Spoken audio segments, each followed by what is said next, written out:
आता सध्या ना लग्नानंतरचं थ्रिल हा ट्रेंड सुरू आहे, तर म्हटलं चला आपणही हा ट्रेंड फॉलो करू. तर welcome to the first part of the लग्नानंतरचं थ्रिल. आज मी तुम्हाला माझ्या लग्नाची सुरुवात कशी झाली ते सांगते. खरं तर ना एरवी लग्नाची चर्चा ही पुरुष मंडळी करत असतात बरं का, पण माझ्या बाबतीत थोडंसं वेगळं आहे. इथे पुढाकार ना माझ्या सासूबाईंनी घेतला, कारण मी जेव्हा माझ्या बहिणीसोबत तिची करवली म्हणून गेले होते ना, तर तिथे 2 ते 3 दिवस आमचा संपर्क चांगलाच येत होता. आणि ज्या गोष्टी माझ्या सासूबाईंना संसारात करायला आवडत होत्या, बऱ्यापैकी माझं आणि त्यांचं मत ना इथे फुलपणे मॅच होत होतं.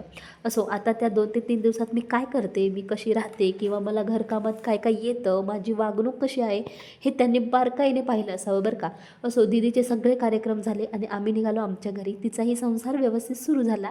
आणि आता माझ्या सासूबाईला एक टेन्शन अजून मात्र होतंच, ते म्हणजे असं की आता एका मुलाचं तर लग्न झालं, त्याचा संसारही सुरू झाला, परंतु दुसऱ्याचं काय, त्याचंही लवकरात लवकर जुळलं पाहिजे, म्हणजे मी मोकळी. आता यापुढे काय झालं ना, ते मी तुम्हाला नेक्स्ट पार्टमध्ये सांगते.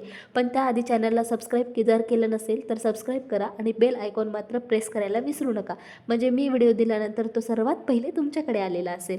तर भेटू पुन्हा, तोपर्यंत बाय.